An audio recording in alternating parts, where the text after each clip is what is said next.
Halo teman-teman, selamat datang di channel saya. Di sini saya akan menjelaskan materi tentang reproduksi pada hewan dan tumbuhan. Yuk simak videonya. Sebelum lanjut, apakah kalian tahu apa itu pertumbuhan dan perkembangan? Pertumbuhan adalah proses bertambahnya ukuran, volume, dan berat organisme.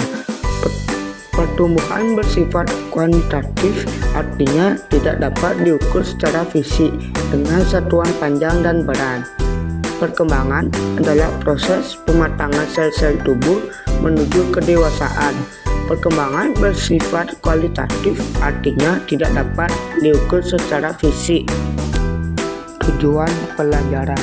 Tujuan dari pelajaran reproduksi pada tumbuhan dan hewan adalah untuk memberikan pemahaman mengenai proses, mekanisme, dan pentingnya reproduksi bagi kelangsungan hidup organisme.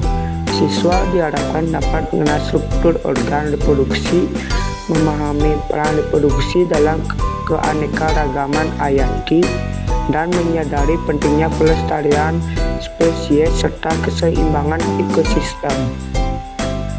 Oke, saya lanjut ke pembahasan materi. Reproduksi pada tumbuhan. Tumbuhan dapat melakukan reproduksi secara vegetatif atau aseksual, dan generatif atau seksual, atau bahkan bisa keduanya. Reproduksi vegetatif.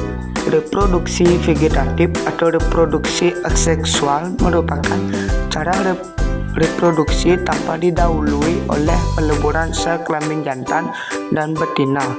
Cara reproduksi ini hanya melibatkan satu induk dan menghasilkan keturunan yang secara genetik identik dengan induknya.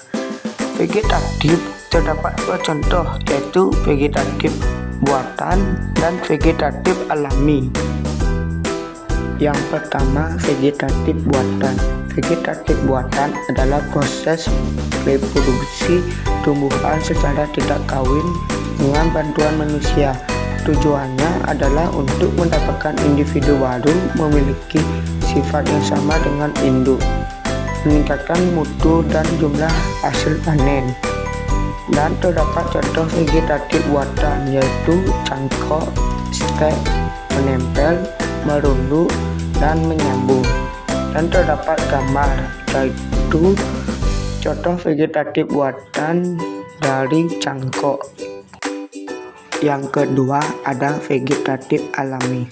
Vegetatif alami adalah proses perkembangbiakan tumbuhan secara non-seksual tanpa campur tangan manusia dan tidak melalui perkawinan atau penyerbukan. Tumbuhan yang berkembang biak secara vegetatif alami menggunakan bagian dari tumbuhan itu sendiri. Contoh vegetatif alami adalah umbi batang, umbi lapis, geragi, tunas, rimpang, dan spora.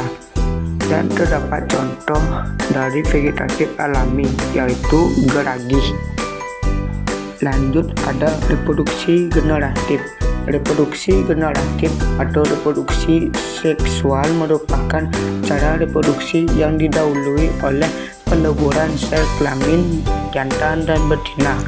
Cara reproduksi ini melibatkan dua induk dan menghasilkan keturunan yang secara genetik dapat sama atau berbeda dengan induknya. Pada tumbuhan, reproduksi generatif terjadi melalui proses penyerbukan dan pembuahan, dan terdapat contoh reproduksi generatif dengan bantuan alam dan manusia.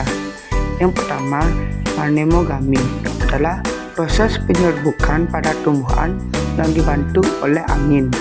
Yang kedua, entomogami adalah proses penyerbukan tumbuhan yang dibantu oleh serangga.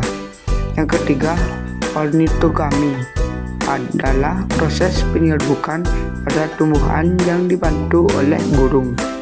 Yang keempat, chiropterogami adalah proses penyerbukan tumbuhan yang dibantu oleh kelelawar. Yang kelima atau yang terakhir ada anthropogami adalah penyerbukan yang terjadi dengan bantuan manusia. Oke, kita lanjut ke teknologi reproduksi pada tumbuhan. Yang pertama ada vertikultur, adalah teknik bercocok tanam dengan cara menyusun media tanam secara vertikal atau bertingkat di dalam wadah. Teknik ini bisa dilakukan di lahan sempit, bahkan tanpa lahan.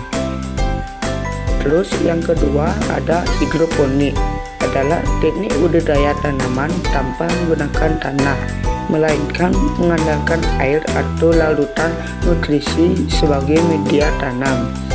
Dan ketiga ada kultur jaringan, adalah teknik untuk memperbanyak tanaman dengan cara mengisolasi dan membudidayakan bagian tanaman seperti sel, jaringan, atau organ. Ya, di sini saya akan memberitahu beberapa perbedaan tumbuhan paku dan lumut. Perbedaan pertama yaitu ada lumut mendominasi fase gametofit dalam siklus hidupnya, di mana fase sporofitnya bergantung pada gametofit. Sedangkan paku mendominasi fase sporofit yang mandiri. Keduanya bereproduksi menggunakan spora untuk fase aseksual dan gamet untuk fase seksual. Perbedaan kedua ada lumut tidak memiliki jaringan pembuluh sejati atau xilem dan floem. Tubuhnya sederhana, tidak berdiferensiasi menjadi akar, batang, dan daun, serta hanya memiliki rizoid untuk menempel. Sedangkan paku memiliki jaringan pembuluh sejati dengan akar, batang, dan daun sejati yang jelas. Dan yang ketiga, lumut hidup di tempat lembab seperti bebatuan, tanah, dan batang pohon, serta dapat bertahan di lingkungan ekstrim. Tumbuhan paku tumbuh di tempat lembab atau teduh, namun beberapa jenis dapat hidup di lingkungan kering atau berair. Oke, di sini saya akan membahas tentang reproduksi pada hewan. Hewan dapat melakukan reproduksi secara aseksual dan seksual. Yang pertama, reproduksi seksual. Reproduksi seksual pada hewan adalah proses perkembangbiakan yang melibatkan dua hewan dengan jenis kelamin berbeda, yaitu jantan dan betina. Proses ini melibatkan alat kelamin dari kedua hewan dan menghasilkan zigot yang berkembang menjadi embrio, lalu menjadi individu baru. Pada hewan, fertilisasi terdapat dua cara, yaitu fertilisasi eksternal adalah proses pembuahan sel telur betina oleh sel telur jantan yang terjadi di luar tubuh betina. Fertilisasi internal adalah proses pembuahan yang terjadi ketika sel sperma membuahi sel telur di dalam tubuh betina. Yang kedua ada reproduksi aseksual. Reproduksi aseksual pada hewan adalah cara hewan berkembang biak tanpa melibatkan jantan dan betina, melainkan dengan menggunakan bagian tubuhnya sendiri. Contoh reproduksi dengan aseksual yaitu ada pertunasan. Hewan membentuk tunas untuk menghasilkan keturunan. Terus ada fragmentasi. Tubuh induk dipotong menjadi dua bagian atau lebih, lalu potong-potongan tersebut akan tumbuh menjadi individu baru. Dan juga ada parthenogenesis. Betina memproduksi sel telur tanpa harus melewati proses fertilisasi.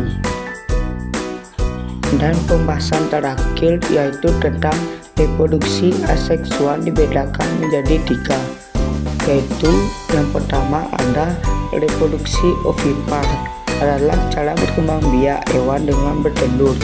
Yang kedua ada reproduksi vivipar, adalah cara berkembang biak hewan dengan cara melahirkan. Dan yang ketiga ada reproduksi ovovivipar, adalah cara berkembang biak di mana embrio berkembang di dalam telur dan tetap berada di tubuh induknya hingga menetas.